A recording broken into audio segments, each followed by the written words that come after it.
আমার ভাইরা, এই সুলাইমান পয়গম্বর আপনাদের মতো রাজ দরবারে বসে আল্লাহ দেয়া জ্ঞান পাওয়ার কারণে, কারণ ইলম চেয়ে নিয়েছিলেন তিনি।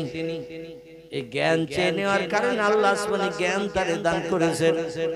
সব থেকে সেরা জ্ঞান আল্লাহ একজন ব্যক্তিকে দিয়েছেন। তিনি কে? আলহামদুলিল্লাহ, আলহামদুলিল্লাহ। সব থেকে আল্লাহর তরফ থেকে সেরা জ্ঞানে জ্ঞানান্বিত হয়েছেন যিনি, তিনি হলেন পয়গম্বর মুহাম্মদুর রাসূলুল্লাহ। জোরে বলুন সাল্লাল্লাহু আলাইহি ওয়াসাল্লাম। 63 বছরের জিন্দেগিতে কোন ব্যক্তি প্রশ্ন করে আল্লাহর নবীকে ফেল করতে পারেনি। যখনই কোন প্রশ্নের সম্মুখীন পয়গম্বর হয়েছে, নিজের ব্রেন মগজে এই প্রশ্নের উত্তর জ্ঞান নাই, তখন তিনি একটু মাথা নিচু করে কিংবা মাথাটা উঁচু করে আসমানের দিকে তাকিয়েছেন। ইলা সামা, আকাশের দিকে একটু মাথাটা উঁচু করেছেন। আর উপরে কে আছেন?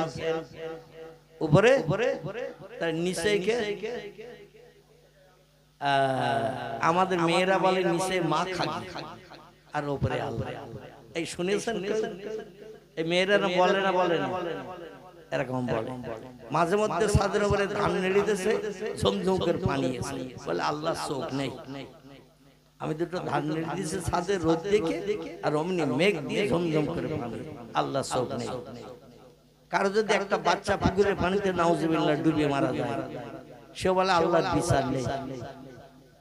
অমুকে 3টে ছেলে, একটা মরে গেল আর দুটো থেকে, তার আমার একটা ছেলে আল্লাহ তার পুকুরের পানিতে ডুবিয়ে মেরে গেছে। আচ্ছা, ঈমান থাকবে? থাকবে? আল্লাহ যেটা করেন সবই আমাদের মানিয়ে নিতে হয়।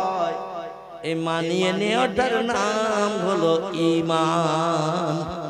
জোরে বলুন একটু সুবহান। আমার ভাইরা, পয়গম্বর সাল্লাল্লাহু আলাইহি ওয়াসাল্লাম যে রাজসিংহাসনে বসে তিনি রাজত্ব পরিচালনা করতেন, জনগণের সুখ দুঃখের সমস্যার সমাধান করে দিতেন। এই রাজসিংহাসনটার ভিতরে মানুষ বসার জায়গা পেত 12,000। কতটা? 12,000 মানুষ পয়গম্বরের রাজসিংহাসনে উঠে বসার জায়গা পেত। তার সামনে যদি মজলিস হয়, আজকের স্টেজে কজন? স্টেজে তাহলে স্টেজে লোক বেশি না আপনারা বেশি? কি স্টেজে মাত্র আমরা 2 জন, আর আপনারা হলেন অগণিত। মোটামুটি 7খানের উপরে কি 2-5 জন কম বেশি হবে। আমি একটু তাকবীর দেই, জোরে আওয়াজ তোলেন দেখি। নারায়ে তাকবীর, নারায়ে তাকবীর। সিলসিলায়ে হক ফুরফুরা শরীফ, সিলসিলায়ে হক ফুরফুরা শরীফ, মদিনা শরীফ, মক্কা শরীফ, আল বাগদাদ শরীফ। নারায়ে তাকবীর, নারায়ে তাকবীর। মোহাব্বত একটু দরুদ শরীফ। আল্লাহুম্মা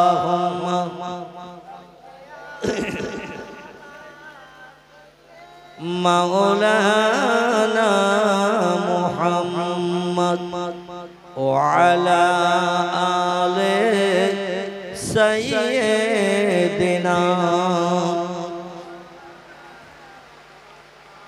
কোথায় আছেন গো প্রাণের নবী? কোথায় আছেন গো প্রাণের নবী? আমাদেরকে ছাড়িয়া তোমায় ছাড়া কি লাভ হবে এ ভুবনে বাঁচিয়া। আল্লাহুম্মা সাল্লি আলা মাওলানা ওয়া আলা আলি সাইয়্যিদিনা।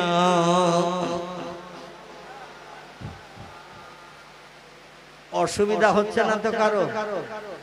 যদি কারো গায়ে পানি পড়ে চেয়ার আগা পিছে করে নেবে, কারণ ত্রিপলের যেখানে তো ছিদ্র টিদ্র আছে সেখান থেকে পানি পড়তে পারে। যদি কারো গায়ে দুই এক ফোঁটা পানি পড়ে ত্রিপল ভেদ করে চেয়ার আগা পিছা করে নেবেন। যত সময় বসার মতো পরিবেশ থাকবে ইনশাল্লাহ তত সময় মজলিস চলবে। বসার পরিবেশ যদি আর না হয় তাহলে আমরা আল্লাহর কাছে কামনা করব, দোয়া করব। ঠিক আছে তো নাকি? আমার ভাইরা, পয়গম্বর সুলাইমান নবী রাজ সিংহাসনে বসে দেশের জনগণকে সামনে নিয়ে বক্তৃতা করছেন, ওয়াজ করছেন।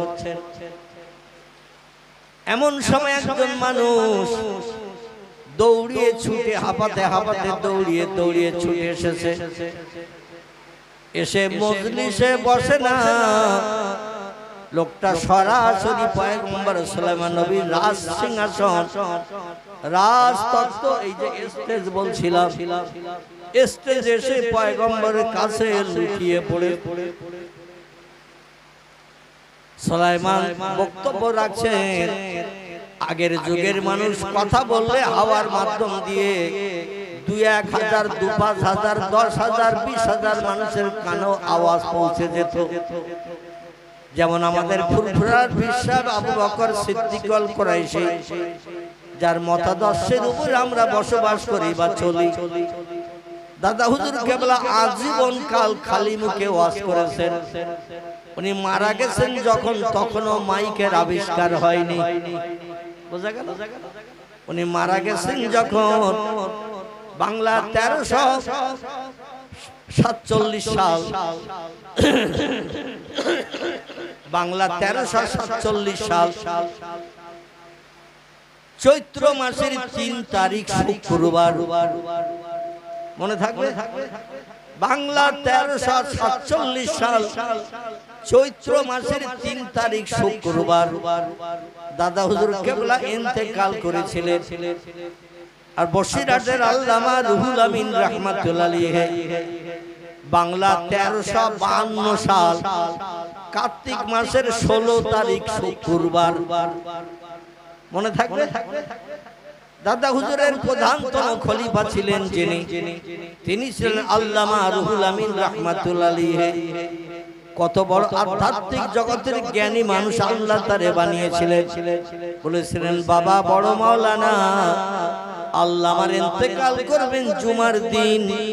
শুনে আল্লামা হুজুর ফপিয়ে ফপিয়ে কাঁদছেন, কারণ নবীজি সাল্লাল্লাহু আলাইহি ওয়াসাল্লাম জানিয়েছেন, আমার যে উম্মতের মরণ জুমার দিন হবে তার কবরে আযাব হবে না। জোরে বলুন একটু সুবহানাল্লাহ। কারণ আল কবরুন জুলমাতুন আদিকুহু, আল কবরুন বাইতুদ, আল কবরুন আউয়ালুন মিন মানাজিলিল আখিরা। কবর হলো পোকামাকড়ের ঘর, গেলেই 2-4 দিন পরে তারা খাওয়া শুরু করবে।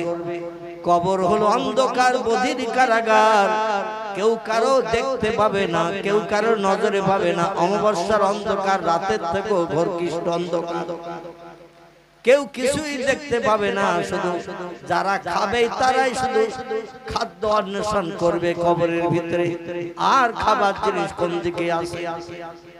আল কবরুন আউয়ালুন মিন মানাজিল আখিরা, কবর হলো পরকালের প্রথম নম্বর ঘাঁটি। কবরে যে লোকটি পরীক্ষায় পাশ করতে পারবে কিয়ামত পর্যন্ত কবর তার জন্য জান্নাতের ফুলের বাগান হবে। আর কবর পরীক্ষায় যে লোকটি ফেল করবে কিয়ামত পর্যন্ত কবরে জাহান্নামের গরম হাওয়া ছুটিয়ে দিয়ে কবরে তারে দগ্ধ করা হবে কিয়ামত অবধি। জোরে বলুন একটু নাউজুবিল্লাহ।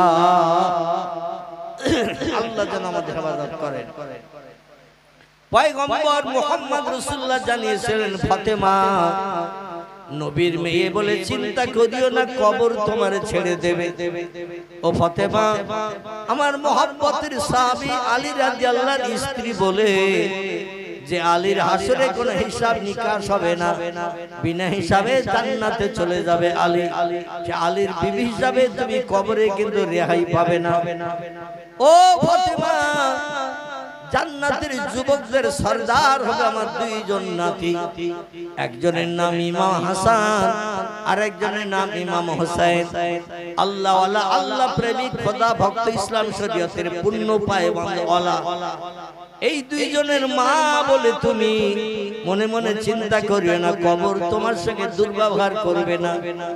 কবর হলো অন্ধকার বধির কারাগার, কে এসেছে কবরে ও চিনবে না, ও কাউরে দেখে চিনতে পারবে না। তুমিও যেমন অন্ধকার কবরে থাকবে, যারা আসবে কবরে তোমার পরীক্ষা নিতে তারাও তোমারে চিনবে না। এজন্য কিয়ামত পর্যন্ত কবরে যদি শান্তিতে স্বস্তিতে বাস করতে চাও, তাহলে কবরের পুঁজি তৈরি করে নিয়ে যেও।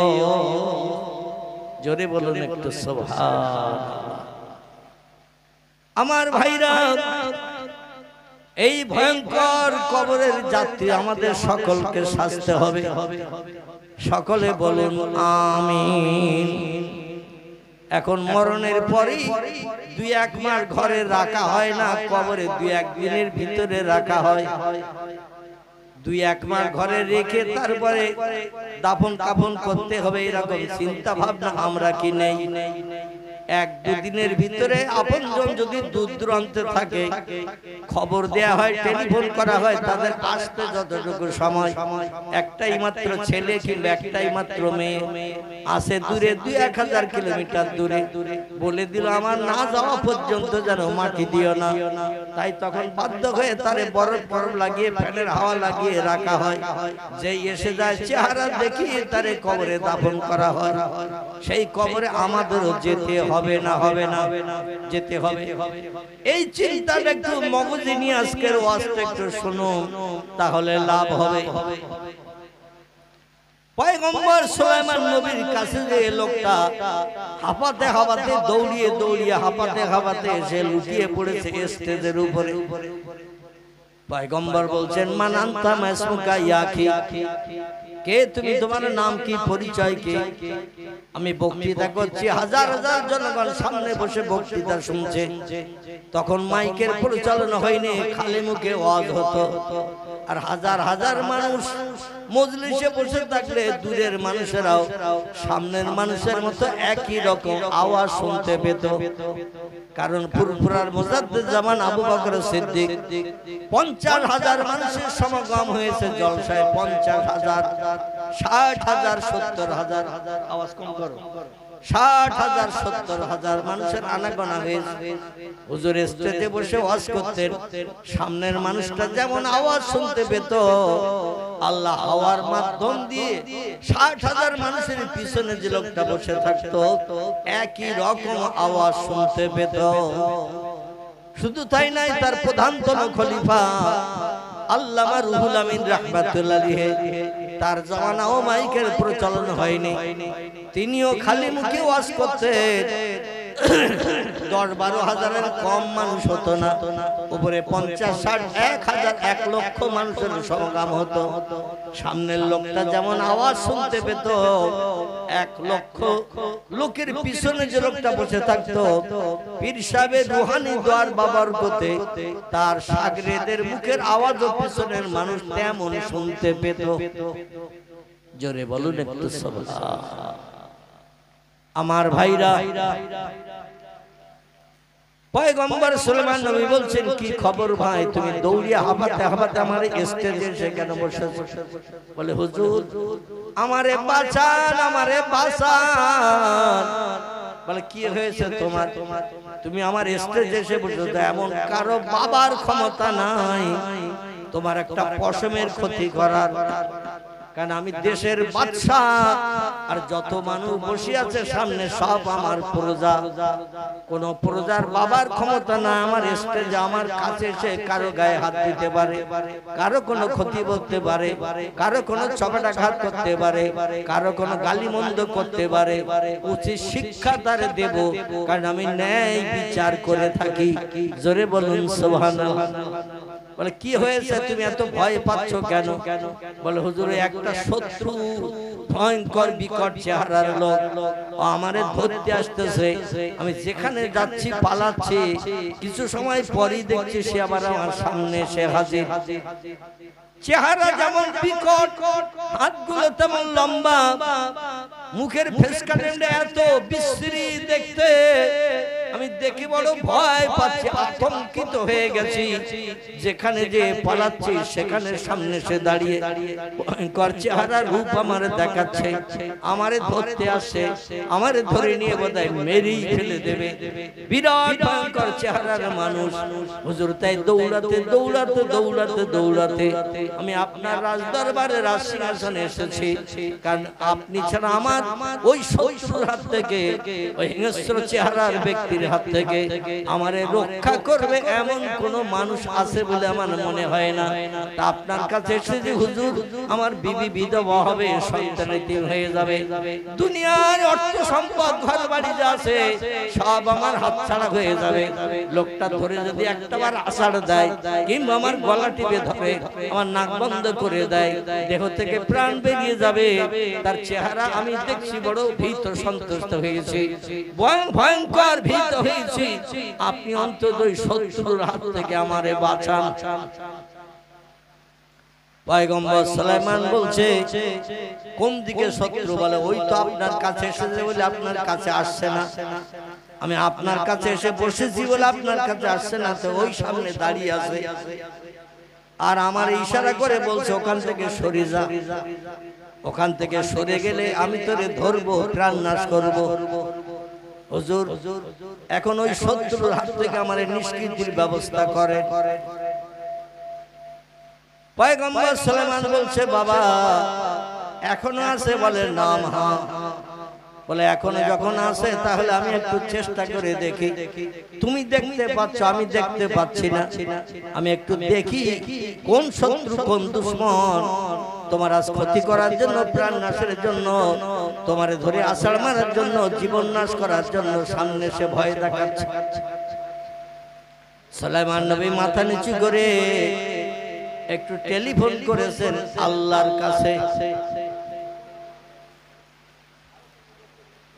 একটু টেলিফোন করেছেন আল্লাহর কাছে। পয়গম্বরে যখন বিপদে পড়তেন, মুসিবতে পড়তেন, দুনিয়ার কোন মানুষের কাছে সাহায্য চাইতেন না, এরা সাহায্য চাইতেন আল্লাহর কাছে। আর আল্লাহ যদি কোনো ব্যক্তি সাহায্য করে, আর কারো সাহায্যের দরকার আছে নাকি?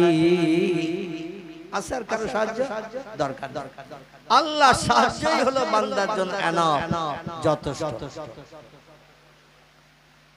পয়গম্বর সুলাইমান বলছে আল্লাহ আমি দেখতে পাচ্ছি না লোকটারে, কিন্তু আমার এই রাজসিংহাসনে যে এসে ভীত সন্ত্রস্ত, চোখ মোটা মোটা হয়ে গেছে, চেহারায় ভয়ের ছাপ দেখতে পাচ্ছি এবং থরথর করে কাঁপছে, কাঁপুনিওয়ালা কাঁপছে। আর শুধু আমার কোলের ভিতরে যে ঘুষে ঘুষে পালানোর চেষ্টা করছে। আল্লাহ বিষয়টা কি আমাকে একটু জানান। আল্লাহ বললেন ইযহাবিয়া জিবরিল সুলাইমান, জিবরিল তাড়াতাড়ি করে আমার পয়গম্বর সুলাইমানের কাছে যা। জিবরিল ডানা মেলে আসমান থেকে চলে আসলেন পৃথিবীতে। দেশটির নাম হলো মিশর। কি নাম বলে?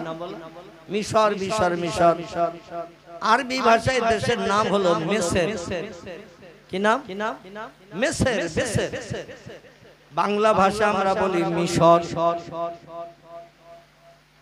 এই মিশরের দেশে ফেরেশতা জিবরিল আমিন এসে হাজির। জিবরিল এসে সালাম করলেন, আসসালামু আলাইকুম ইয়া সুলাইমান ইবনে দাউদ, ও পয়গম্বর দাউদের বেটা সুলাইমান, সালাম গ্রহণ করুন। পয়গম্বর সুলাইমান বলেন ওয়ালাইকুম সালাম। মাহালুকে মাখবারুকে ইয়া আখি জিবরিল, আল্লাহর ফেরেশতা জিবরিল কি খবর নিয়ে এসেছেন বলুন। জিবরিল বলছেন খবর হলো ওই যে লোকটা আপনার কোলের ভিতরে ঘুষে পালাতে যাচ্ছে আর ভীত সন্ত্রস্ত থরথর করে কাঁপছে, চেহারায় ভয়ের ছাপ দেখছেন, দেহটা ঘেমে জারজার হয়ে গেছে, দৌড়িয়ে দৌড়িয়ে বিভিন্ন জায়গায় লোকটা পলায়ন করেছে। ঝোপঝাড়ের ভিতরে, পাহাড়ের গুহার ভিতরে, নির্জন জায়গায়, কিন্তু যেখানেই পালাক না কেন ওই শত্রু নামক যে লোকটার কথা বলছে ও লোকটাকে আপনি তো দেখেননি আর দেখার সুযোগ নাই, আপনার সঙ্গে দেখা ওই লোকটার একদিন হবে যেদিন আপনি দুনিয়ার মোহমায়া পরিত্যাগ করবেন। ওই লোকটা হলো আজরাইল। জোরে বলুন একটু সুবহানাল্লাহ। আপনার এখনো পৃথিবীতে হায়াত আছে, এই জন্য আজরাইলের সঙ্গে আপনার সাক্ষাতের কোনো বালাই নাই। তবে যেদিন পৃথিবীর মোহমায়া পরিত্যাগ করবেন, ওই লোকটার সামনে যেমন এসে দাঁড়াচ্ছে, আপনার সামনে ওই রকম আজরাইল সেদিন দাঁড়াবে। তবে যারা আল্লাহ ওয়ালা, আল্লাহ প্রেমিক, খোদা ভক্ত, খোদা প্রেমিক হয়, এদের কাছে আজরাইল আসেন ভালো চেহারা নিয়ে। আর যাদের নামাজ নাই, কালাম নাই, রমজানের রোজা নাই, ইসলাম শরীয়ত নাই, মিথ্যা ছাড়া কথা বলে না, গালিগালাজ ছাড়া কারোর সঙ্গে কোনো আলাপ করে না, অমুকের বাচ্চা শোন, তমুকের ছেলে শোন, মানে কথা বলে তো গালিগালাজ আর কথা বলে তো মিথ্যা, এই রকম শরীয়তের খেলাফমূলক কাজ যার জীবনে সরাসরি চলছে, এ লোকটার কাছে আজরাইল ভালো চেহারা নিয়ে আসবে বলে মনে হয়? ওই রকম ভয়ঙ্কর চেহারা নিয়ে আসবে। আপনার প্রাণটা দেহের ভিতরে বিভিন্ন জায়গায় পালানোর চেষ্টা করবে। একবার মাথায় যাবে, একবার হাতে যাবে, একবার বুকের ভিতরে, পাঁজরের ভিতরে, এখানে সেখানে আমাদের প্রাণ পাখি রূহ, এই রূহটা পালানোর চেষ্টা করবে। তিরমিজি শরীফের হাদিস, পয়গম্বর মুহাম্মদ রাসূলুল্লাহ বলছেন, যেখানে পালাবে সেখানে আজরাইল হাত উঁচু করে দেখাবে। আজরাইলের হাতে একটা চুম্বকের কানেকশন আছে। কিসের কানেকশন? আচ্ছা, চুম্বক কে কে দেখেছেন? একটু হাত তুলে দেখি। চুম্বক, আলহামদুলিল্লাহ। তাহলে আমি চুম্বক এই জন্য দেখেছেন, হাত তুলতে বললাম যাতে আমার বক্তব্যটা তাড়াতাড়ি বুঝতে পারে। আচ্ছা, চুম্বকের পাশে লোহা ধরলে মনে হয় গায়ে গায়ে লাগে না? লাগে। আচ্ছা, চুম্বকের পাশে 1 টাকা 2 টাকার কয়েন যদি ধরেন তো লাগে না মনে হয় নাকি? কাট করে ধরে নাই। মানে চুম্বকের কানেকশন, পয়সা ধরলে, লোহা ধরলে, একটা ব্লেড ধরেন, সুচ ধরেন, সুচ সেলাই করি, ও ধরলে সঙ্গে সঙ্গে কাট করে টেনে নেয় না? নেয় না, টেনে নেয়। আজরাইলের হাতে ওই রকম একটা চুম্বকের কানেকশন আছে। ও যেই হাত উঁচু করে আর প্রাণ তখন পালানোর চেষ্টা করে, আমার যে ধরতে এসেছে এখনই যে আমার কানেকশনে টেনে নেবে, ও দেহের বিভিন্ন জায়গায় পালানোর জন্য চেষ্টা চালায়। যেখানে পালায় সেখানে দেখে ওই তো সেই হাত আসছে। তখন পালাতে পালাতে বাম পায়ের কড়ি আঙুল কিংবা বুড়ি আঙুল, দুটি তথ্য এসেছে। বাম পায়ের কড়ি আঙুল কিংবা বুড়ো আঙুল, মোটা আঙুল আর একটা ছোট আঙুল, এই আঙুলের মাথায় যে হাজির হবে, মানে একেবারে অঙ্গ প্রত্যঙ্গ ঘুরিয়ে ঘুরিয়ে পায়ের আঙুলের মাথায় যে হাজির হবে। আর ওইখানে যে হাজির হবে, আজরাইল তখন হাতটা দেখিয়ে দেবে প্রাণের কাছে, সঙ্গে সঙ্গে চুম্বকের কানেকশনের মতো ওই পায়ের আঙুলের মাথা থেকে প্রাণটা বার করে নিয়ে দেহটারে অচল করে দেবে। জোরে বলুন সুবহানাল্লাহ। আমার ভাইরা, জিবরিল আমিন বলছেন, ওই লোকটার প্রাণ নাশের জন্য আজরাইল সামনে এসে তাড়া দিচ্ছে, ওরে তাড়া দিচ্ছে, ভয়ঙ্কর চেহারা নিয়ে তাড়া দিচ্ছে। নবী সুলাইমান আলাইহিস সালাম বললেন, তাড়া দেওয়ার কারণ কি? বলে, আল্লাহ পাকের কোরআন বলেছেন, লা ইস্তাখিরুনা সাআতা ওয়া লা ইস্তাকদিমুন। আল্লাহ পাক 1 সেকেন্ড আগে 1 সেকেন্ড পরে কারো প্রাণ নাশ করবেন না। আবার যেখানকার মাটি দিয়ে তার দেহ গঠন করা হয়েছে, যেখানকার মাটি দিয়ে মানুষের দেহ বানানো হয়েছে, ওইখানে তার কবর হবে। জোরে বলুন একটু সুবহানাল্লাহ। পয়গম্বর মুহাম্মদ রাসূলুল্লাহ দেহের মাটি, আল্লাহ পাক খলাকাল ইনসানা মিন তিনিন, তাফসীরের ভিতরে এসেছে মানুষ বানানো হয়েছে মাটি দিয়ে। এই মাটি দিয়ে এক একজনের দেহটা এক এক জায়গার মাটি থেকে আল্লাহ পাক বানিয়েছেন। আবার যেখানকার মাটি দিয়ে বানিয়েছেন কবর হবে আবার সেখানে। এবং আল্লাহ পাক মরণটা যার যেখানে নিহিত করে রেখেছেন সেইখানে না যাওয়া পর্যন্ত আজরাইল তার দেহ থেকে প্রাণ বার করবে না। কারণ ওয়াইয়াফআলুনা মা ইউমারুন, আল্লাহ পাক কোরআনে জানিয়েছেন ও মালাইকাতুন কিলাজুন শিদাদুন লা ইয়াসুনাল্লাহা মা আমারাহুম ওয়া ইয়াফআলুনা মা ইউমারুন। এখানে কোরআনের আয়াত আল্লাহ পাক বলছেন আমি ফেরেশতাদের দুটি সাসে দুটি দাসে আমি ফেরেশতাদের বানিয়েছি দুটি কোয়ালিটিতে। এক ধরনের ফেরেশতা হলো গরম, এক ধরনের ফেরেশতা বানিয়েছি নরম। গরম ফেরেশতা হলো আজরাইল, নরম ফেরেশতা হলো জিবরাইল, মিকাইল, ইসরাফিল। এরা হলো নরম দাসের ফেরেশতা। মালিক হলো গরম, আজরাইল হলো গরম, রুমাত হলো গরম, মুনকির নকির হলো গরম। ও কবরে আসবে তো লোহার মুগুর কাঁধে করে নিয়ে আসবে। ওয়ালাহুম মাকামিন মিন হাদিদিন কুল্লামা আরাদু আইয়াখরুজু মিনহা মিনাল গাম্মি উইদু ফিহা ওয়াযুকু মিন আযাবিল হারিক। জোরে বলুন একটু আল্লাহু আকবার। আল্লাহ বলেন কবরে যখন ফেরেশতা আসবে ও দুজন ফেরেশতা আসবে, মুনকির নকিরদের দুজনের নাম।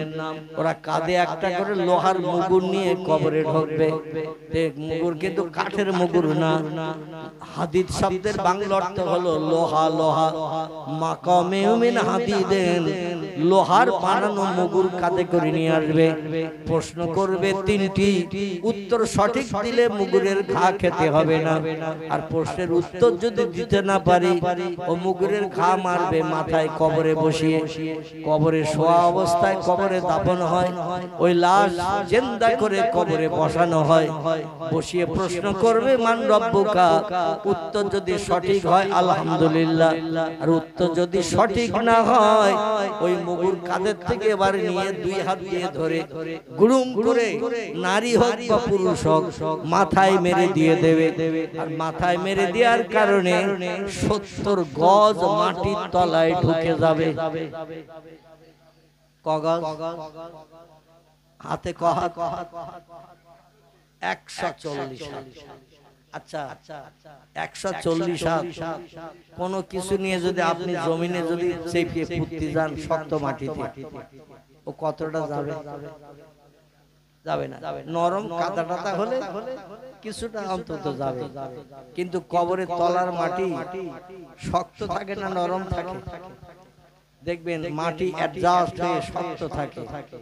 এই পুকুরের পানির নিচে যে মাটি থাকে ওটা হলো কাদা মাটি, নরম পাক, এটা নরম। তার তলায় কাদা সরিয়ে দেবেন, দেখবেন শক্ত মাটি। কি থাকে না? থাকে না? পাকের তলায় শক্ত মাটি। এখানে কিন্তু জারি জুরি খাটবে না, ওখানে কোদাল দিয়ে কপিয়ে মাটি কাটতে হবে। আর এমন মুগুর মারবে কবরে বসা অবস্থায় 70 গজ মাটি ধুয়ে তলায় চলে যেতে হবে। ফেরেশতা বলবেন প্রথম ঘা দিলাম, তোমার কাজ কিন্তু এখনো শেষ হয়নি। কান ধরে আবার টেনে তোলা, ওঠ, এখন আর দুটো প্রশ্ন বাকি। অমান নবী কোন নেতার নেতৃত্ব পৃথিবীতে মেনে সারা জীবন চলেছ বলো? রামকৃষ্ণ পরমহংসদেব, বুদ্ধদেব, গুরু নানক, মহাবীর, আচার্য কেশবচন্দ্র, মোজেস, যিশু, সক্রেটিস, বালক ব্রহ্মচারী, বাবা রামদেব? কোন নেতা তোমার কাছে প্রিয় পছন্দনীয় ছিল? না সিনেমার অভিনেতা অভিনেত্রী, নায়ক নায়িকা? না তোমার বন্ধু তোমার কাছে প্রিয় ছিল? একসঙ্গে খেতে, একসঙ্গে বেড়াতে, একসঙ্গে চাকরি করতে, একসঙ্গে অফিসে সামনাসামনি টেবিলে বসে গল্প করতে তোমার মনের মানুষ কে ছিল? না তোমার স্ত্রী ছিল, না মা ছিল, না বাপ ছিল, ভাই ছিল, বোন ছিল? কে তোমার প্রিয় লোক ছিল বলো? সেদিন যদি মার নাম বলি, বাপের নাম বলি, ভাইয়ের নাম বলি, স্ত্রীর নাম বলি, সাদের একটা মেয়ে ছিল মেয়ের নাম বলি, কিংবা বন্ধুর নাম বলি, রেহাই হবে? কি হবে? রেহাই হবে না। সেদিন নাম বলতে হবে মুহাম্মাদুন নবিয়্যু। জোরে বলুন একটু সুবহান। কি বলতে হবে? মুহাম্মাদুন নবিয়্যু, আমার প্রিয় নেতা, চলার বলার, আমার কাজকর্ম করার সবকিছুর বিধানদাতা মালিক ছিলেন মুহাম্মাদুর রাসূলুল্লাহ। এই কথাটা বললেই 2 নম্বরের ঘা থেকে নিষ্কৃতি পাওয়া যাবে। আর যদি অন্য কোনো নাম বেরিয়ে যায়, কাদের থেকে মুগুর নিয়ে আবার গ্রহণ করে মারা হবে। এইভাবে 3টে প্রশ্ন হবে। 3টে প্রশ্নের উত্তর অধিকাংশ মানুষ দিতে পারবে না। কবরে যাওয়ার পরও শয়তান সেখানে ধোঁকা দেবে। কবরে যাওয়ার পরও শয়তান সেখানে ধোঁকা দেবে। এই জন্য পাক্কা ঈমানদার ছাড়া শয়তানের ধোঁকা থেকে বাঁচা খুব মুশকিল হবে। জোরে বলুন একটু আমিন। এই জন্য একটু পাক্কা ঈমানদার হতে হবে। তা আল্লাহ বলে, আমার শক্তি ক্ষমতা সব শক্তির ঊর্ধ্বে, এটা না দেখে বিশ্বাস করো, তাহলে তোমরা হবে পাক্কা মুমিন। জোরে বলুন একটু সুবহানাল্লাহ। পয়গম্বর সুলাইমান শুনলেন জিবরিল আমিনের কাছে, বলে লোকটার মরণ হবে চীন দেশের অমুক জায়গায়, ওইখানে তার মরণ আল্লাহ তকদিরে লিখে রেখে দিয়েছে। ও আছে আপনার মিশরের দেশে। মিশর থেকে চীন কাছাকাছি না দূরে? মিশর থেকে চীন অনেক অনেক অনেক হচ্ছে চীন দেশের অমুক জায়গায় ওই লোকটার মরণ আল্লাহ তকদিরে লিখে রেখে দিয়েছে। আর লোকটা বাস করছে মিশরে। মরণের সময় খুব বেশি নেই। দেহ থেকে প্রাণ নাশ করে দেহটা অচল করার সময় আর খুব বেশি নেই। তাই আজরাইল আলাইহিস সালাম ওর কাছে আসছে, কিন্তু প্রাণ বার করে নিচ্ছে না। কারণ এখন 1-1 মিনিট কিন্তু 5 মিনিট বাকি আছে। তাই ওর সামনে এসে ভয় দেখাচ্ছে যাতে ও মরণের জায়গায় যেয়ে পালায়। যেখানে মরণ হবে চীন দেশে, ওই মিশর থেকে চীন দেশে যেন যায়। সেখানে না গেলে আজরাইল প্রাণ নাশ করবে না। কারণ এক জায়গায় মরণ লেখা আর এক জায়গায় প্রাণ নাশ করলে আজরাইলের কৈফিয়ত দিতে হবে। জোরে বলুন সুবহানাল্লাহ। ওর মরণ তকদিরে লেখা আছে চীন দেশের অমুক জায়গায়, তুমি মিশরে মেরেছ কেন? এই কৈফিয়ত দিতে হবে। এই জন্য ফেরেশতারা আল্লাহর হুকুম ছাড়া কাজ করে না। তাই ও ভয় দেখাচ্ছে বিকট চেহারা নিয়ে, লোকটা যাতে তাড়াতাড়ি চীন দেশে চলে যায়। তাহলে আসে লোকটা মিশরে চীন দেশে যাবে। বলে ওই লোকটা আপনার কাছে বলছে না যে আমারে রক্ষা করে শত্রুর হাত থেকে, যেখানে যাচ্ছি যেখানে পালাচ্ছি আমারে সামনে দিয়ে ভয় দেখাচ্ছে, আমি ভীত সন্ত্রস্ত হয়ে হয়তো হার্ট অ্যাটাক করে আড়ষ্ট হয়ে মারা যাব। তো সুলাইমান নবী বলছেন, তোমারে কোথায় কোন জায়গায় রেখে আসলে তুমি ওই শত্রুর হাত থেকে বাঁচতে পারবে বলে মনে হয়? বলছে হুজুর ওই মিশরের দেশে আমি যেখানে পালাচ্ছি সেখানে তো যাচ্ছে পাহাড়ের গুহায় ঝোপঝাড় জঙ্গলে, এই জন্য আমারে উড়িয়ে নিয়ে একটু চীন দেশে নিয়ে যান। অনেক দূরের দেশ চীন দেশ নাম শুনেছি, সেই দেশে আপনার এই রাজসিংহাসনে বসে একটু উড়িয়ে নিয়ে যান। ওই দেশে নিয়ে যেয়ে আপনি যদি একটু রেখে দেন পাহাড়ের কোনো গুহার ভিতরে ভিতরে, তাহলে মনে আছে এই ভয়ঙ্কর শত্রু আমার আর খোঁজ পাবে না, আমার আর দেখতে পাবে না। আর সুলাইমান নবীর রাজসিংহাসন এরোপ্লেনের মতো উড়ে বেড়াতো না বেড়াতো না? এরোপ্লেনের মতো উড়ে বেড়াতো। 12,000 যাত্রী নিয়ে প্লেন উড়ে চলে যেত, বিনা তেলে বিনা কলে বিনা ড্রাইভারে। কয়েকদিন আগে একটা প্লেন অ্যাক্সিডেন্ট হয়েছে না, মারা গেছে না সব? একজন বোধহয় বেঁচে আছে। যাই হোক, আল্লাহর কি কুদরতি মহিমা, একজন বেঁচে আছে। তার থেকে তথ্য দিচ্ছে আমাদের ভারতের প্রধানমন্ত্রী, রাষ্ট্রপতি, এটা ওটা অনুষ্ঠান। যাই হোক, 200 কতজন যাত্রী ছিল, 70, 75, 80 জনের মতো, সব প্রাণ নাশ করেছে। যাই হোক, আগুন ধরে দিয়ে সব পুড়িয়ে ছারখার হয়ে গেছে। তো আমি যেটা বলতে চাই সেটা, পৃথিবীর মানুষ মেশিন দিয়ে, কলকাবজা দিয়ে, মেশিন দিয়ে বানায় এরোপ্লেন। মাঝে মাঝে অ্যাক্সিডেন্ট হয়, মাঝে মাঝে যাত্রীদের প্রাণ নাশ হয়, ড্রাইভারের প্রাণ নাশ হয়, স্বেচ্ছাসেবক সেবিকা যারা থাকে সকলের প্রাণ নাশ হয়, কেউ বাঁচে না। আচ্ছা, সুলাইমান নবীর রাজসিংহাসনে একটা মানুষ মারা গেছে এমন কোন তথ্য আছে কেতাবে? একটা মানুষ মারা গেছে কোন তথ্য কেতাবে না। কারণ নিশ্চিন্তে হাওয়ারে ডেকে বলতেন, হাওয়া আমার রাজসিংহাসনে উড়িয়ে নিয়ে যান। হাওয়া পর্যন্ত আল্লাহ তারে বশ করে দিয়ে দিয়েছিল। তো এই হাওয়া তারে উড়িয়ে নিয়ে চলে যেত 12,000 যাত্রী সময়। তাহলে এই প্লেনটা একটু ছোট প্লেন বলে মনে হয়? আপনাদের নেকো খাসদোয়ার বাবার কাছে আল্লাহ পাক 3টে বছর প্লেনে ওঠা আমার বন্ধ ছিল। এই 2025 25-এর কার্তিক মাসের 2 তারিখ থেকে আমি প্রথম প্রোগ্রাম শুরু করেছি। তারপরে গত চৈত্র মাস রমজানের শেষে আর বৈশাখের বোধহয় সম্ভবত 12-13 তারিখের মধ্যে কয়েকবার আসামও গেছি, কয়েকবার ত্রিপুরাও গেছি প্রোগ্রাম করতে। এবছর এমনকি বাংলাদেশেও গিয়েছিলাম বৈশাখের 20 তারিখে, ফিরেছি 25 তারিখে। 4 দিনের মতো বাংলাদেশ প্রোগ্রামও করে এসেছি।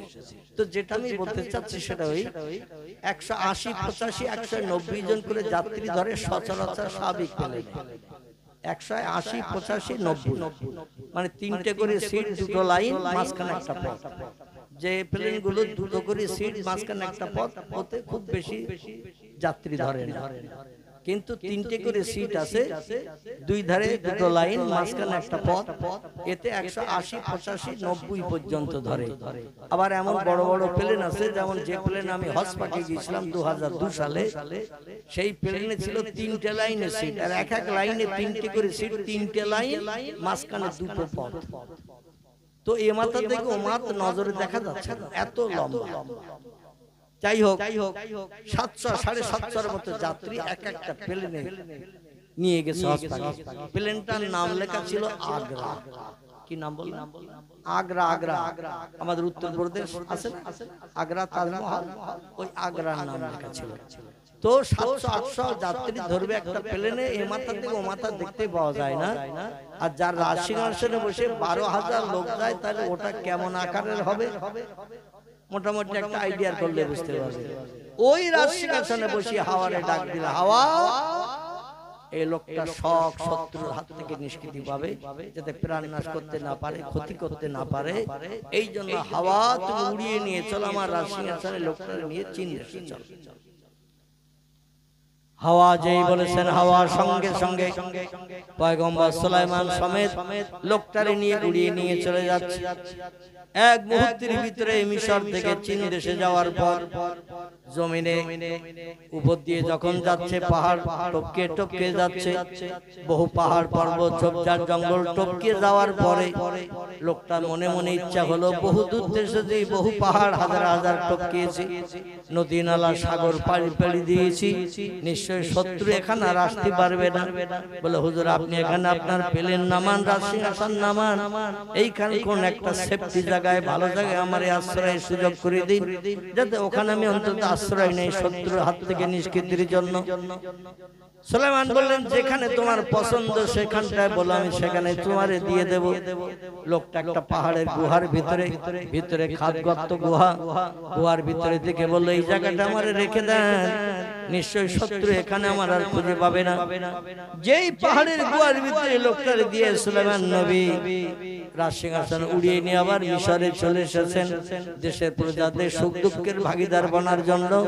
আর যেই পাহাড়ের গুহার ভিতরে ঢুকিয়ে দিয়েছেন, আজরাইল সঙ্গে সঙ্গে গুহার মুখে হাজির। আজরাইল সঙ্গে সঙ্গে গুহার মুখে হাজির। আজরাইলের মুখে এখন আর ভয়ঙ্কর চেহারা নাই, ভয়ের তো কোনো চেহারা নাই। আমার ভাইরা চেহারাটা স্বাভাবিক করে নিয়েছে। লোকটা তখন দেখছে, এই লোকটাই তো আমার পূর্বে তাড়াচ্ছিল মিশরের দেশে। চেহারার কিছু নমুনা পাচ্ছি, তবে ভয়ঙ্কর ছিল তখন, চেহারার বিকট বিকৃতি ছিল, এখন তার দেখছি না। লোকটা তখন দেখে বলছেন, মান আনতা মাসমুকা ইয়াখি, আমি যেখানে যাচ্ছি সেখানে তোমার দেখছি, তুমি কে একটু পরিচয় দাও। বলছে, আনা মালিকুল মউত, আনা মুহম্মদুস সাউদ, আমি হলাম মৃত্যুর যমদূত, হরিষে বিষাদনকারী, স্ত্রীর বিধবা বানাই, সন্তানের এতিম করি। আমার কাজ হলো মানুষের দেহ থেকে প্রাণ বার করা নয়। পৃথিবীতে যত সৃষ্টি বাস করে সব সৃষ্টির প্রাণ নাশ করি আমি, আমার সহযোগী বন্ধুরা। জোরে বলুন একটু সুবহানাল্লাহ। আজরাইল বলছে, আমি একবার নিঃশ্বাস ফেলি আর একবার নিঃশ্বাস ত্যাগ করলে, তিরমিজি শরীফের হাদিস, 70,000 করে ফেরেশতা তৈরি হয় তার হুকুম শুনে কাজ করার জন্য। বোঝা গেল? আজরাইল মাঝে মাঝে একবার করে নিঃশ্বাস ফেলেন। জনসংখ্যা পৃথিবীতে যত বাড়বে আজরাইলের প্রয়োজন হলে একটু নিঃশ্বাস ছাড়বে, আর যেই নিঃশ্বাস ছাড়বে একবার করে নিঃশ্বাস ছাড়বে 70,000 করে ফেরেশতা তৈরি হয়। আরে প্রত্যেকটা ফেরেশতা আজরাইলের নেতৃত্ব মানে আজরাইল যা বলে তারা তাই শোনে। এটা আল্লাহর দেয়া বিধান, আল্লাহ তাদের উপরে ন্যস্ত করে দিয়েছেন। জোরে বলুন একটু সুবহানাল্লাহ। লোকটি ডেকে বলছেন, আপনার মুখে হাসি দেখছি, পূর্বে দেখছিলাম আপনার ভয়ঙ্কর চেহারা, কিন্তু এখন আপনার মুখে হাসি দেখছি, কারণ কি? বলে একেবারে মরণের সময়কাল এসে গেছে, আর 2-5 সেকেন্ড মাত্র বাকি। শোনো, এই চীন দেশের মাটি দিয়ে আল্লাহ তোমারে বানিয়েছেন, যেখানে যে গুহার ভিতরে ঢুকেছো এইখানকার মাটি দিয়ে আল্লাহ তোমার বডি বানিয়েছেন, আবার এইখানে তোমার আল্লাহ মরণের ঠিক করে রেখে দিয়েছেন। তাই তুমি এইখানে না আসা পর্যন্ত আমি মৃত্যু ঘটাতে পারছি না। সময় হাতে খুব কম ছিল, তাই তোমার আমি একটু বিকট চেহারা নিয়ে ভয় দেখাচ্ছিলাম, যাতে তুমি তাড়াতাড়ি ছুটে এই পাহাড়ের ভিতরে আসো। ভয় না দেখালে তো তুমি মিশর থেকে এখানে আসতে না, সুলাইমান নবীর কাছে পালাতে না, আর উনি রাজসিংহাসনে করে তোমার এখানে উড়িয়ে নিয়ে আসতো না। তাই তোমার এখানে উড়িয়ে এনে আমার উপকার করে দিয়েছেন, তাই তোমার প্রাণ নাশ করতে আমি সুবিধা পেয়েছি। আল্লাহর হুকুমের খেলাফ আর হয়নি। জোরে বলুন একটু সুবহানাল্লাহ, নারায়ে তাকবীর। আচ্ছা, আজকের এই জলসায় যারা বসে আছে, আপনার কোন জায়গায় মরণ হবে একজন হাত তুলে একটু বলুন তো। রাস্তায় হবে না ঘরের খাটে হবে, না হসপিটালের বেডে হবে, না জামার বাড়ি হবে, না শ্বশুর বাড়ি হবে, না মাঠে ভুঁই রুইতে হয়? বাসপুরেও মাঝে মাঝে মরে না এই মাঠে কাজ করতে গিয়ে? এই তো ঘোজাডাঙ্গা বর্ডার, নাম শুনেছেন তো? ঘোজাডাঙ্গা বর্ডার, ওই বর্ডার থেকে একটুখানি ডান পাশে আবু বকর লোকটার নাম। আবু বকর তার ছেলে, মেজো ছেলে, বিবাহিত স্ত্রী, একটা মেয়ে। তো আমি মাঝে মাঝে প্রোগ্রাম সেরে যখন ভোর রাত্রিতে আসতাম বর্ডারে, তখন তো সব অফিস আদালত বন্ধ থাকতো। তো আমাদের আত্মীয় হয়, মানে আমার বোনের ননদ হয়, আমার একটা বোনের ননদ হয়। ওদের বাড়িতে মাঝে মাঝে হল করতাম, সকালবেলা একটু টিফিন করে বর্ডার খুললে বর্ডার পাস করে চলে আসতাম। তো যাওয়ার সঙ্গে সঙ্গে তার মা যেমন কাছে, আবু বকর বলে লোকটা মাস্টারি করে, সেও তেমন কাছে। আমি বলি, কি হয়েছে ভাই? তো বলছে, আমার ছেলে মাঠে ভুগি ছিল, তো ওখানে গিয়েছিল দেখতে, আর বজ্রাপাত হবি না হবি আমার ছেলের উপরে হয়েছে। যারা ভুগি ছিল তাদের কারো কিছু হয়েছে। জোরে বলুন সুবহানাল্লাহ। তো আমার সেই ছেলেটা মারা গেছে, তার স্ত্রী বিধবা হয়েছে, একটা বাচ্চা মেয়ে রয়েছে। খুব দুশ্চিন্তায় পড়েছে, হুজুর দোয়া করবেন, আমি কি করি? তো যাই হোক, মানে কাজ করতেছে তারা, তাদের ঘরে পড়েনি। যে ছেলেটা আলী বসে রয়েছে কাজ দেখতেছে, তারই ঘরে বজ্রাপাত হয়েছে। আসলে ওর মরণটা আল্লাহ রেখেছেন ওই জমির আলীর উপরে, বর্ষা পানি মাথায়। কোন ব্যক্তি বাড়ি থেকে ভালো খেয়ে দিয়ে বেরিয়ে গেল, রাস্তায় গাড়ি চাপা পড়ে অ্যাক্সিডেন্টে মারা যায় না। কোন ব্যক্তি রোগ হয়েছে দীর্ঘ 6 মাস 8 মাস 11 মাস বাড়িতে অসুস্থ, বলছে আপনজন আত্মীয়স্বজন বলতে একটু ভালো ডাক্তার দেখাও, হসপিটালে ভর্তি করো। তো বাড়ি থেকে নিয়ে হসপিটালে ভর্তি করেছে, 2 দিন মাথায় 3 দিনের দিন দেখা যাচ্ছে হসপিটাল বেডে মারা গেছে। আবার কাউকে দেখবেন হসপিটাল থেকে ট্রান্সফার করেছে, রেফারেন্স করেছে, আরজি করে নিয়ে যাও, আরজি করে যেতে যেতে রাস্তায় অ্যাম্বুলেন্সের ভেতরে মরে। ঠিক হয় না? আল্লাহ যেখানে মরণ নিহিত রেখেছেন, মরণ সেখানে হবে। এই জন্য আমরা এই খবরটা জানি না। আচ্ছা, যদি কেউ জানতাম আম গাছের ডাল ভেঙে তলায় পড়ে মারা যাব, জীবনে আম গাছে ওঠা দূরে থাক, আম তলা দিয়েও কি যেতাম? বাড়ির সামনে বড় আমড়া গাছ আছে, বিলাতি আমড়া, যে আমরা টক না, মোটা মোটা আমড়া হয়েছে। বাড়ির মেয়েরা বলছে বাড়িতে নারকেল আছে, আমড়া পারো, আমড়া দিয়ে ভালো করে নারকেলের দুধ দিয়ে খাটা করব। এখন গাছটা অনেক উঁচু গাছ, বাড়িতে তেমন লোগালোগি টোগি নাই। তো বলে এক কাজ করি, তাহলে অন্তত পায় নারকেল গাছ ওটা মতো দড়ি দিয়ে আমড়া গাছের উপরে উঠে বড় বড় মোটা মোটা পাকা পাকা ধরেন আমড়া। এখন ডালের মাথার দিকে আমরা ঝুলতেছে থলি থলি, একটা ডাল ধরেছে আর একটা ডাল দিয়ে একটু আমরা থলির দিকে এগিয়ে গেছে। আমরা ডাল শক্ত না হালকা? হালকা পায়ের ডালটা ভেঙে গেছে, মাথাটা ধরা ছিল এক হাতে, সঙ্গে সঙ্গে ওটাও ভেঙে তলায় পড়েছে। কিসের শব্দ হলো? বাড়ির মেয়েরা নারকেলের দুধ দিয়ে একটু খাটা খাবে, আমরার খাটা, খাটা খাওয়া মাথায় উঠে গেছে, শব্দ হয়েছে, বেরিয়ে দেখে খোকার বাপ পড়ে গেছে। বলে তাড়াতাড়ি অন্তত যাদের 4 চাকা গাড়ি আছে ডাক, তাড়াতাড়ি হসপিটাল নিয়ে চল। গাড়িতে তুলতে তুলতে দেখা গেল লাঞ্চ ফেটে গালমুখ দিয়ে রক্ত বারে হতে হতে বাড়িতেই মারা গেছে। আমার ভাইরা, কারো মরণ যদি আল্লাহ পানিতে রাখে, পানিতে আপনি হাজার চেষ্টা করলেও তাকে আটকে রাখতে পারবেন না। জামার বাড়ি নদীর ওপারে, নৌকা যোগে নদী পার হতে হয়, ব্রিজ টিরিজ নাই, নৌকায় করে নদী পার হতে যাচ্ছে, নৌকা ডুবি হয়ে গেছে, সবাই সাঁতরিয়ে ডাঙে উঠেছে, ওই লোকটা কিন্তু সাঁতার দিয়ে উঠতে পারে নাই। এমন ঘটনা ঘটে না? আল্লাহ পাক কিছু জিনিস নিজের হাতে রেখে দিয়েছে, এটা বান্দারে দেন নাই। কিছু জিনিস আল্লাহ বান্দারে দেন নাই, তাও বান্দারা আল্লাহরে নেয় না। আর আল্লাহ যদি সব জিনিস বান্দারে দিত, আল্লাহরে অনেক আগে মানুষ আল্লাহরে নিত না। ঠিক না ভুল? কবে কিয়ামত হবে, দুনিয়া ধ্বংস হবে কবে, এটা আমরা কেউ বলতে পারবো?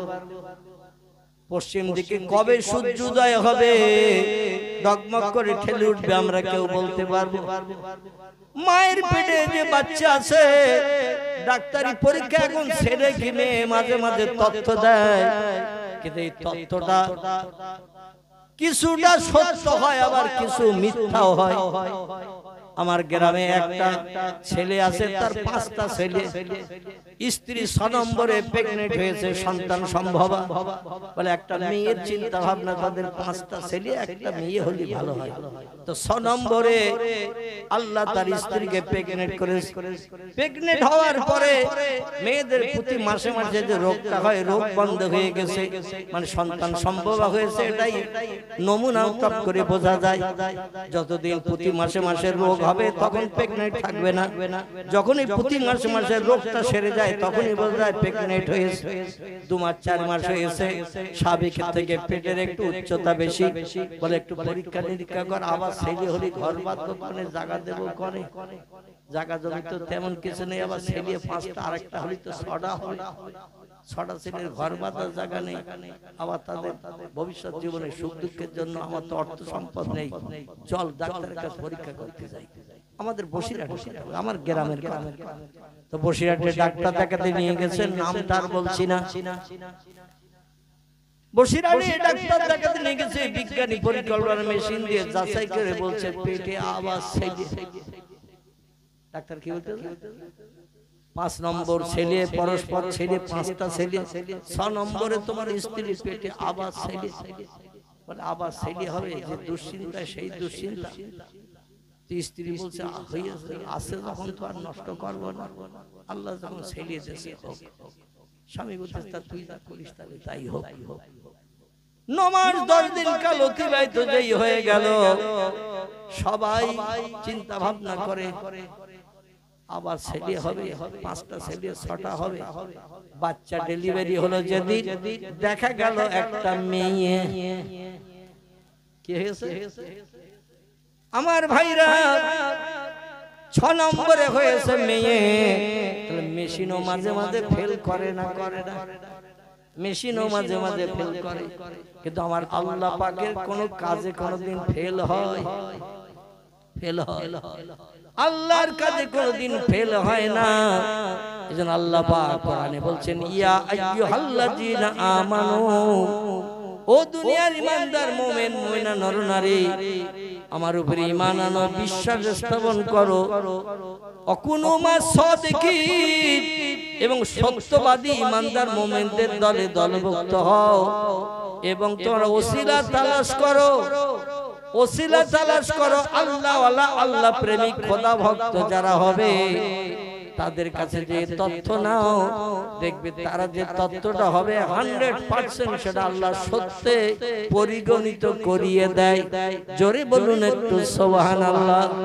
তবে এই আল্লাহ ওয়ালা, আল্লাহ প্রেমিক মানুষ এখন পৃথিবীতে খুঁজে পাওয়া খুব দুরূহ।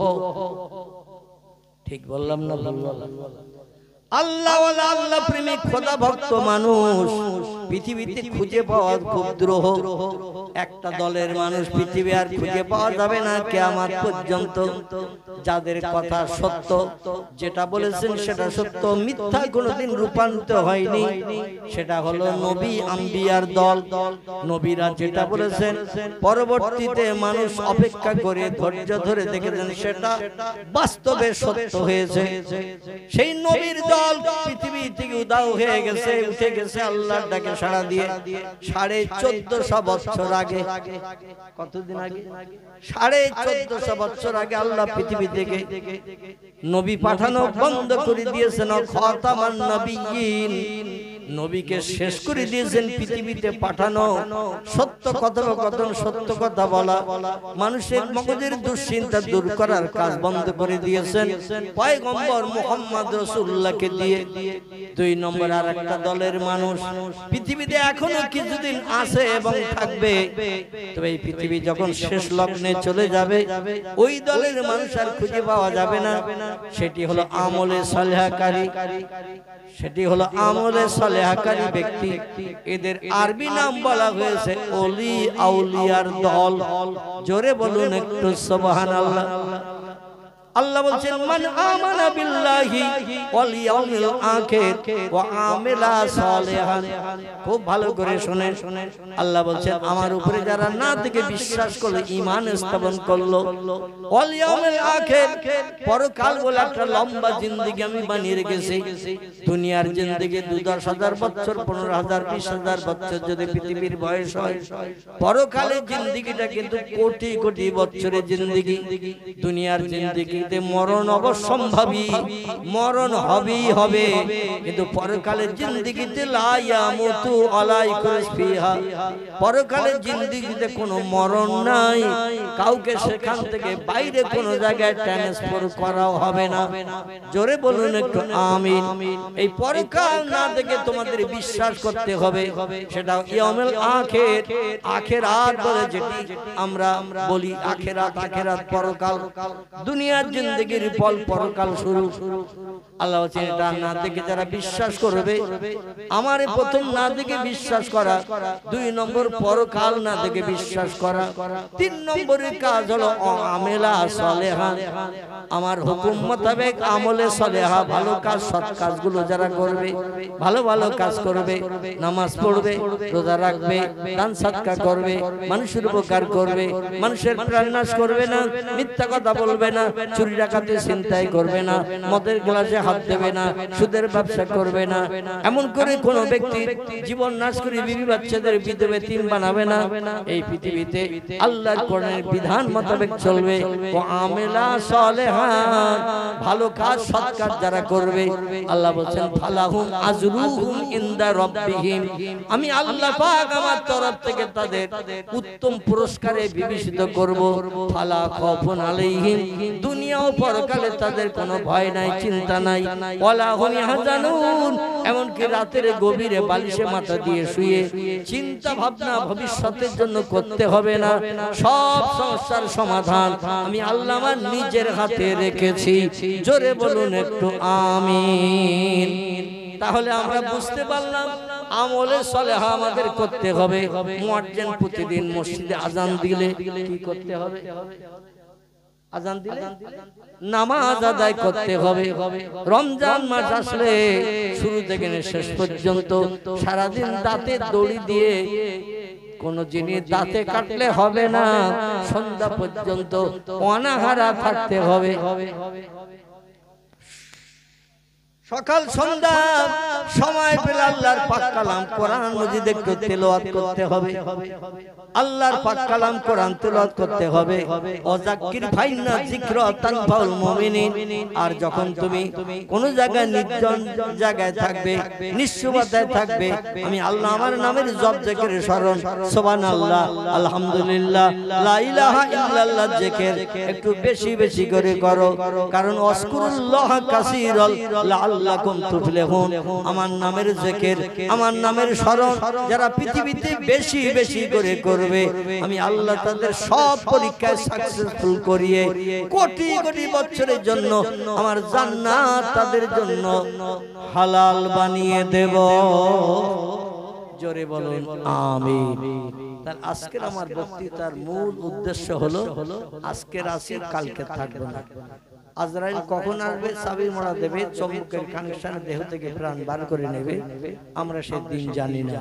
কবে মরণ হবে, কোন দিন হবে, কি মাসের কত তারিখ, কি বার, সেটাও জানি না। এই জন্য যখন তখন আজরাইল আসতে পারে না। 2000 টাকার নোট 100 করে বান্ডেল করে 10টা যদি আজরাইলের সামনে আসলে ধরা হয়, ও 2000 টাকার নোট 100 করে 10টা বান্ডেল দিলে রেখে দিয়ে চলে যাবে তো নাকি? স্ত্রী কন্যা মানে বিবি, মেয়ে, মা আর যারা আছে মেয়েরা, এদের সোনার গহনা যৌতুক আদি যা আছে সবগুলো যদি ভরি একটা বাটিতে করে যদি বলি 8.5 ভরি 10.5 ভরি সোনা আমার বাড়িতে যা ছিল, বউ বাচ্চা মেয়ে বৌমাদের যা ছিল সব নিয়ে তৈরি দিচ্ছি, অন্তত 13 দিন পরে আসি, একটু চিন্তা ভাবনা করি, তারপর যাহাই করি, অন্তত 13টা দিন সময় দে। ও সময় দিয়ে সোনা দানাগুলো নিয়ে যাবে তো নাকি? আচ্ছা, এই সোনা দানা ওদের কোনো লাভ আছে? আচ্ছা, ফেরেশতারা খায় তো ফেরেশতারা খায় না? ওরা পানি পান করে? ওরা পানিও পান করে না। আচ্ছা, ওরা কি বাজার ঘাট করে? ওরা কি রান্না বান্না করে? ওরা কি চাষবাস করে? ওদের কোনো কাজ নাই। ফেরেশতাদের কাজ হলো আল্লাহর নামের জপ জিকির 24 ঘন্টা দৈনন্দিন করা। যতদিন বেঁচে আছে আগামীতে যতদিন থাকবে ততদিন শুধু ওদের কাজ হলো আল্লাহর নামের জপ জিকির করা। বিনা প্রয়োজনে, বিনা চাহিদা মেটানোর জন্য ওরা আল্লাহর নামে জপ জিকির করে না। আল্লাহ ওদের নূর দিয়ে বানিয়েছেন, সেই জন্য ওদের কাজ হলো 24 ঘন্টা দৈনন্দিন আল্লাহর নামের জপ জিকির করা। পৃথিবীতে দুটি দলের মানুষ ফেরেশতাদের মতো আল্লাহর নামের জপ জিকির করেছেন। একটা হলো নবী আম্বিয়ার দল, পৃথিবীতে আর কোন নবী আম্বিয়া নাই।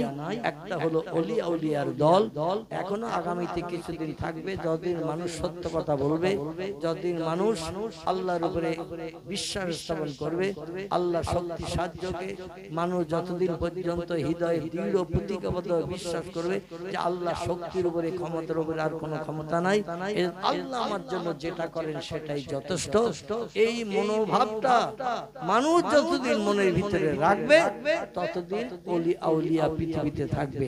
তবে ইবলিস শয়তানের দলের মানুষ এখন দৈনন্দিন লক্ষ লক্ষ মানুষ পৃথিবীতে ইবলিস শয়তানের দলের মানুষ নতুন নতুন আবির্ভাব হচ্ছে, নতুন নতুন তৈরি হচ্ছে। বিজ্ঞানী পরিকল্পনা, যন্ত্র, মেশিন এত বেশি বেশি বিজ্ঞানীরা বানাচ্ছে, সামনে এমন একটা দিন আসছে মানুষ আর আল্লাহ বলে মানতে চাইবে না।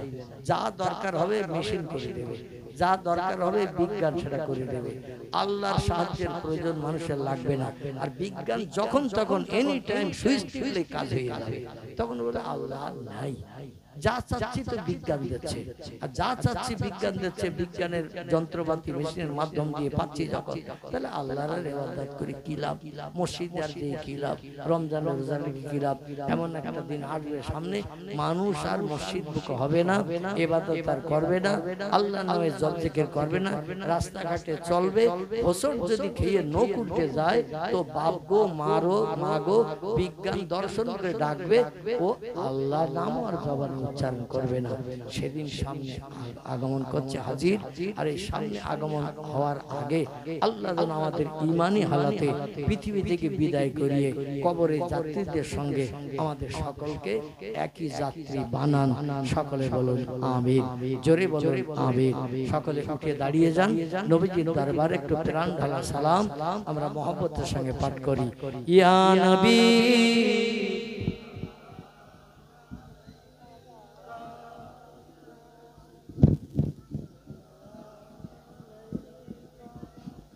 ইয়া হাবিব সালামুন আলাইকা সালাতুল্লাহ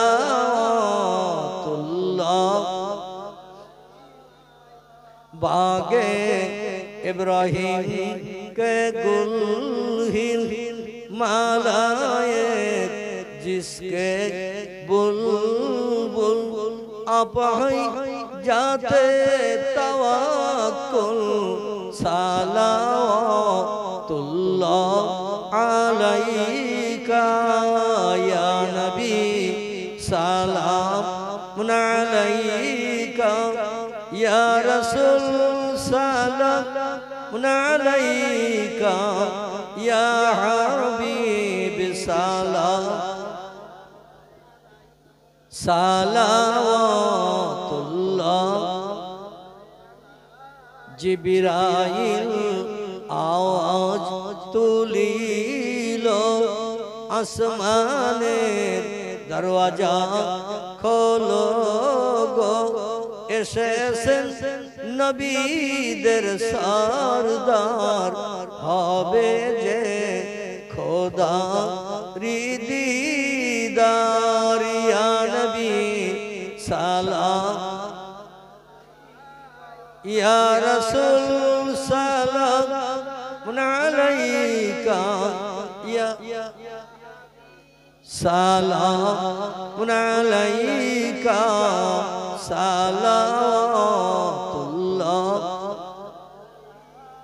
তালাআল বদরু আলাইনা মিন সানিয়াতিল বিদাই ওয়াজাবা শুকরু আলাইনা মাদা লিল্লাহ দাঈ ইয়া নবী সালাম ইয়া রাসূল সালাম ইয়া হাবিব সালাম আলাইকা সালাওয়াতুল্লাহ আলাইকা সকলে বসে ইয়া রাব্বি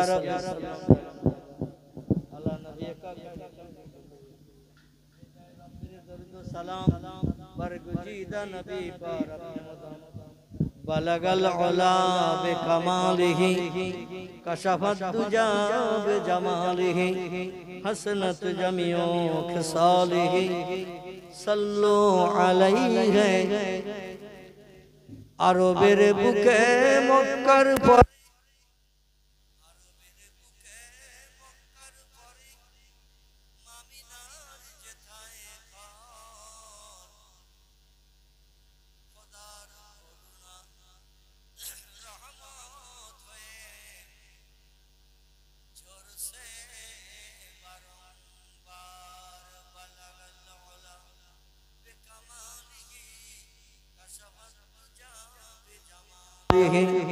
हसनत जमियो खिसालिहि सल्लु अलैहि সকলে বিসমিল্লাহ সহ সূরা ফাতিহা আলহামদু শরীফ 3 বার পড়েন সূরা ইখলাস কুল আল্লাহ শরীফ 5 বার পড়েন কয়েকবার একটু দরুদ শরীফ পড়ে নেন আমাদের কারো বাপ কারো মা কারো দাদা কারো দাদি নানা নানি সন্তান আদি বিবি বাচ্চা কেউ না কেউ পৃথিবী থেকে যারা বিদায় হয়ে এই বর্ষাকালে অন্ধকার কবরে ভিজে কবরের ভিতরে ধরাশায়ী হয়ে শুয়ে আছে আমরা তাদের আত্মার কল্যাণের জন্য আল্লাহর দরবারে তখন হাত তুলে দোয়া করব কবরস্থ ব্যক্তিদের শান্তি দেওয়ার মালিককে আল্লাহ সে আল্লাহকে আল্লাহকে দোয়ার মাধ্যম দিয়ে আমরা রাজি করব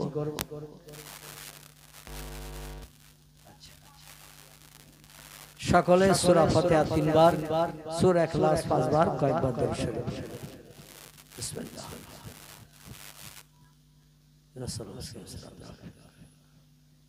আলহামদুলিল্লাহ বিসমিল্লাহ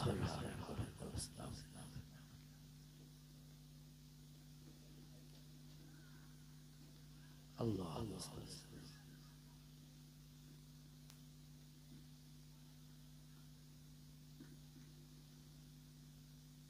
কুল কুল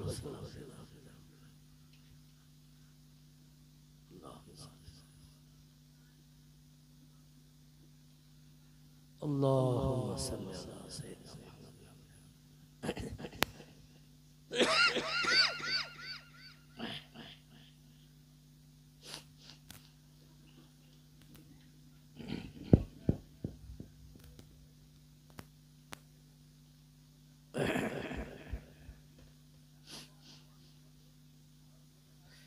যে যা পড়েছেন সকালে আথমের উপরে হাওলা করে দিন, সকলে দোকানে করে হাত উঠান। আল্লাহুম্মা আমিন।